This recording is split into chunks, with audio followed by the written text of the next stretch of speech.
Affaire Brichel. Ça fait un certain temps que je n'ai pas parlé de cette affaire Brichel, mais je la suis de très près. Je m'appuie sur ceux qui ont beaucoup travaillé sur cette affaire. Je m'appuie notamment sur le volumineux dossier Précibus, mais également le travail d'enquête de Natacha Ray, à qui, au passage, j'envoie tout mon soutien et toute ma chaleur pour qu'elle affronte l'épreuve qu'elle vit aujourd'hui. Et j'imagine que cette affaire Brichel n'est pas étrangère à son état de santé qui s'est dégradé. Je pense à ceux qui ont travaillé sans dételer, comme Lionel Labosse. Je pense aussi, bien sûr, à Xavier Poussard, qui a été un des premiers à enquêter, à publier sur cette usurpation d'identité. Usurpation d'identité, je m'arrête un instant, mais c'est extrêmement important en introduction de cette vidéo, dans la mesure où moi-même et beaucoup d'autres n'avons de cesse de demander à Brigitte Macron si elle est bien la personne qu'elle prétend être, eh bien de faire cesser cette affaire, de faire taire toutes les rumeurs et d'apporter les preuves une bonne fois pour toutes qu'elle est bien ce qu'elle est. Elle peut le faire par exemple avec une conférence de presse conjointe avec son frère Jean-Michel Trogneux sur le perron de l'Élysée, ou en apportant tout simplement des preuves scientifiques, des preuves ADN, qu'elle est bien ce qu'elle prétend être.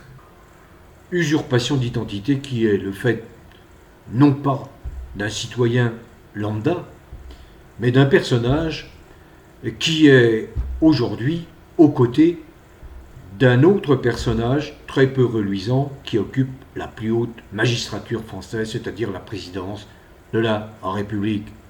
Alors, bon, ce ne sont pas les seuls à avoir travaillé sur le dossier Brichel. Juste un petit rappel, lorsque j'ai été intéressé par cette affaire, comment c'est arrivé? Oh bah tout simplement, vous savez que quand on travaille, quand on est un journaliste, on va aux sources. Et puis, sans aller aux sources, quelquefois, des informations vous parviennent de façon quelquefois très surprenante, parce que c'est pas votre domaine, c'est pas votre sujet préféré. Et puis voilà, décembre 2021, une rumeur. Alors, naturellement, je me méfie beaucoup de toutes ces rumeurs qui sont amplifiées du fait de la présence omniprésente maintenant des réseaux sociaux et de l'intervention de tout un chacun. Et c'est très bien, hein, parce que ça enrichit le volet des possibles. Et ça nous fait sortir, nous, journalistes, de notre carcan. On est quelquefois pénétrés d'une forme de certitude de détenir la clé à beaucoup de choses parce que nous sommes les vecteurs de l'information. Non, c'est très bien, mais il y a profusion. Donc voilà, quand je vois arriver cette rumeur, oh, je me dis encore une rumeur, une de plus, c'est le microcosme, c'est cette manie qu'ont les gens de vouloir régler des comptes en lançant des rumeurs. Bien. Et puis, bon, je la saisis au vol. Et, de fil en aiguille, ou plutôt de recherche en recherche, j'arrive justement sur ce dossier, sur un certain nombre de dossiers. Et puis, ça m'interpelle. Ah, je me dis là, Verdi, c'est pas une rumeur qui ressemble aux autres. Elle a un caractère assez singulier. D'abord parce que elle concerne Macron et je pensais à l'époque qu'il était vraiment une femme et Brigitte Macron. Alors, n'ayant pas une grande sympathie envers ce personnage, eh bien, je me suis dit, ah, y aurait-il là matière à confirmer mon sentiment, mon intuition, intuition dès l'arrivée de ce personnage, hein, pas au moment où il a été élu en 2017, non, non, non, non, dès l'arrivée de ce personnage, euh, que Hollande a fait entrer dans la bergerie, comprenez, le loup dans la bergerie, je dis ce type-là, il sent mauvais. Voilà, instinctivement, je me dis, il sent mauvais. Et puis bon, on a eu la confirmation. Et je me suis dit, ah, s'il y a cette rumeur qui arrive, c'est que règlement de compte à hockey choral a commencé, vous comprenez, au sein de la Macronie. Parce que, je ne vous fais pas des révélations, mais bien souvent, comme nous sommes les vecteurs de l'information, que nous sommes les diffuseurs aussi de l'information, eh bien, on nous utilise. Nous sommes les récepteurs de beaucoup d'informations provenant de sources anonymes. C'est là où nous devons faire preuve de beaucoup de prudence, de discernement et vérifier plutôt 2 fois qu'une, plutôt que 3 fois qu'une, 4 fois qu'une, si ces informations méritent d'être approfondies. Et, eh bien, lorsque je suis tombé sur cette rumeur, j'ai travaillé et je me suis rendu compte, oui, que là, il y avait un loup dans la prairie, qu'il y avait quelque chose d'anormal. Et lorsque je me suis attaché à bien parcourir le dossier Précibus, qui est aujourd'hui un dossier volumineux, qui est la Bible de l'affaire Brichel, je me suis dit, là, il n'y a pas de doute. Il y a, ayant une formation de juriste, il y a un faisceau d'indices graves et concordants qui conduisent à la conviction, sans tout cas ce que j'ai compris, que effectivement il y a une énorme arnaque, une anomalie. Et donc depuis 2021, eh bien ça s'est confirmé par le travail des enquêteurs, je viens de les citer, mais aussi par le déni, la dénégation, l'attitude extrêmement agressive des concernés, c'est-à-dire Macron et Jean-Michel Trogneux, car il faut bien l'appeler par son nom, qui au lieu, j'ai été un de ceux qui ont cessé de demander à Brigitte Macron d'apporter la preuve qu'elle était bien une femme. Jamais je n'ai eu, moi, pas Verdi, mais jamais elle n'a daigné répondre à cette demande récurrente. Et je ne suis pas le seul. À tel point qu'à un moment donné, Christian Cotten, de guerre lasse, j'allais dire, a engagé une procédure contre Jean-Michel Trogneux, dénonçant effectivement l'usurpation et bien d'autres faits qui relèvent de la justice, qui relèvent du droit pénal, faits que l'on peut reprocher à Jean-Michel Trogneux et qui peuvent être qualifiés d'infraction. Et en ce cas, doivent être tranchés par la justice. Alors, bien sûr, Christian Cotten s'est heurté à quoi? À ce que l'on constate, pas uniquement avec cette affaire, on le constate aussi avec l'affaire Sarkozy, à la corruption d'une partie de la justice. Je ne parle pas de cette justice financière, des juges, du parquet national financier, que je salue toujours, qui sont mis en avant par l'association Admirable Anticorps, dont je parle régulièrement, pour dénoncer tous ces bandits en col blanc qui obscurcissent l'horizon de la vie française. Alors l'affaire Brichel, eh bien, elle suit son cours. Et nous avons eu la preuve, je ne vais pas rentrer dans les faits, dans le factuel, avec les plaintes déposées pour soi-disant cyberharcèlement, plaintes déposées contre un couple corse qui avait mis en exergue une anomalie au niveau des impôts, anomalie concernant le Jean-Michel Trogneux. Bref, je ne rentre pas dans le détail, allez voir sur Pressibus, je vais mettre le lien. Ensuite, plainte contre Candace Owens aux États-Unis. Et puis le procès, là, il est reporté de 2 mois. Apparemment, les Macron seraient moins sûrs de leur affaire. Bon, il y a une grande fébrilité. La preuve, c'est que effectivement, ils envoient au front leurs séides, leurs exécuteurs des basses œuvres merdiatiques, pour allumer tous les contrefeux possibles, afin de tirer un rideau de fumée pour que plus personne ne puisse rien comprendre à cette affaire. Or non, non. Bien sûr qu'il y a la lâcheté des politiques, à l'exception de quelques-uns, notamment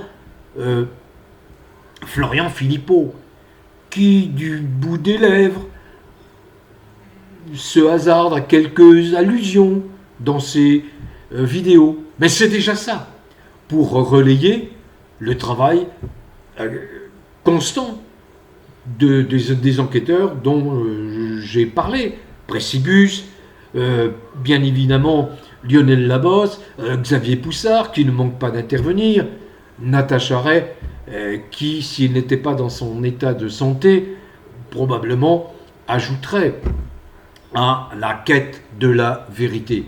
Oh, on voit bien la lâcheté de ce personnel politique, pas uniquement pour cette affaire Brichel, dans tous les domaines, hein, je suis ces politiciens, ils sont absolument en dessous de tous ces politiciens, je parle de ceux qui siègent en particulier dans les assemblées,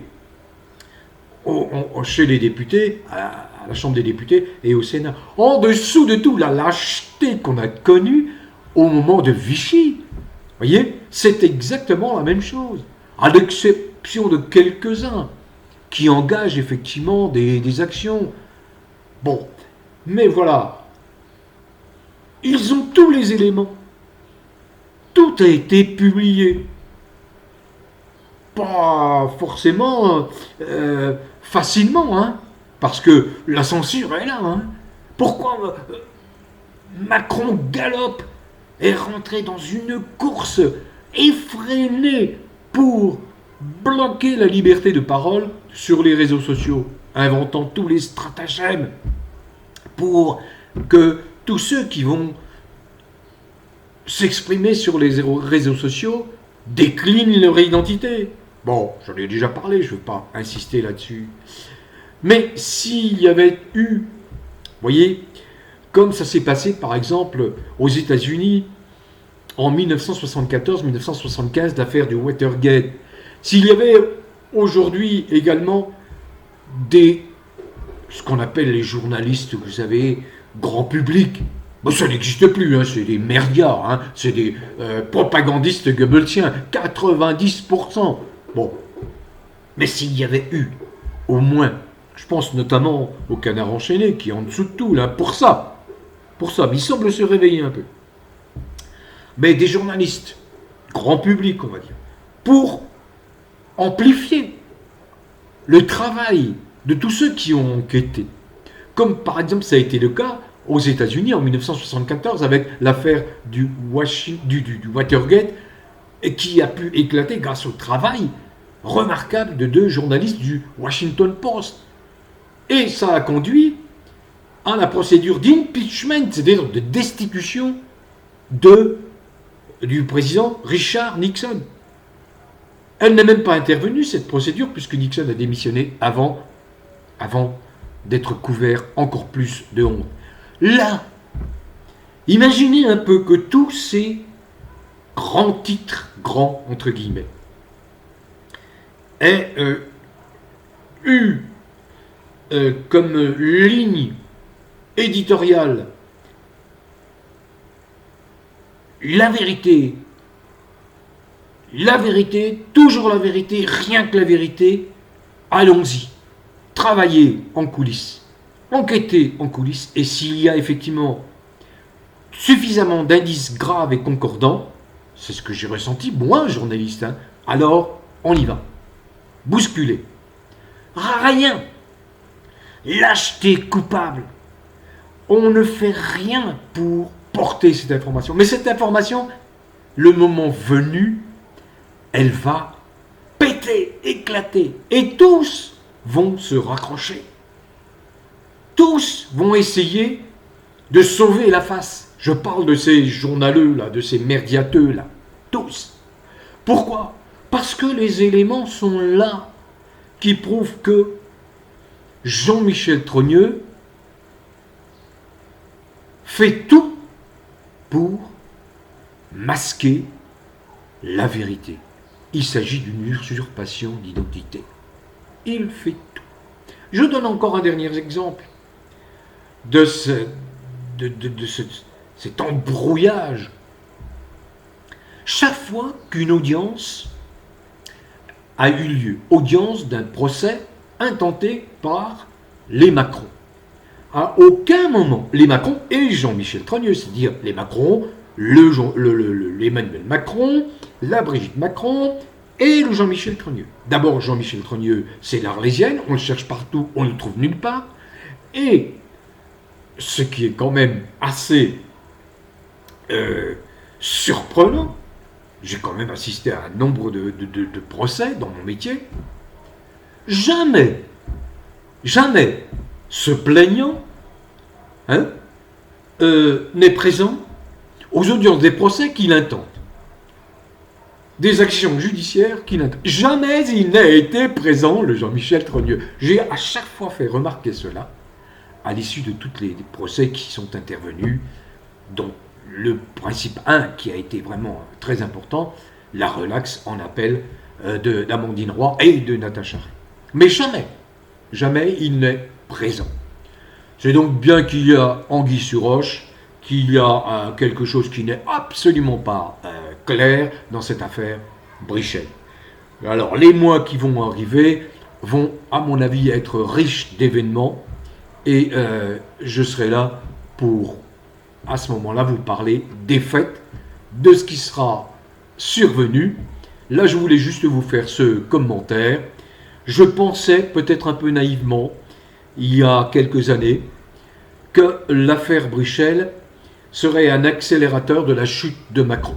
Ça n'est pas arrivé, encore une fois, du fait de la lâcheté sans nom. Ils sont honteux, c'est la honte de la France, de ces députés, des putaillons et de ces sénateurs qui auraient dû enclencher dès l'apparition de cette affaire, je viens de parler de l'affaire Nixon, dès l'apparition de cette affaire, déclencher pour une question de dignité de la fonction, une question de morale profonde pour la France.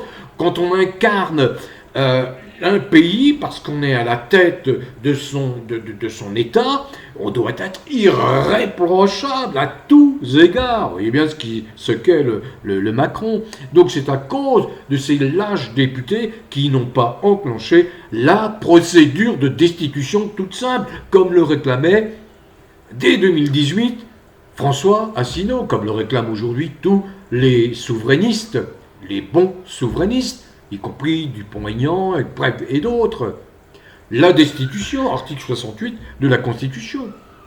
Le simple fait de douter de la moralité, de l'honnêteté du président en place doit immédiatement enclencher tout un ensemble d'actions, notamment donc sur le plan légal, enclencher l'article 68, la destitution.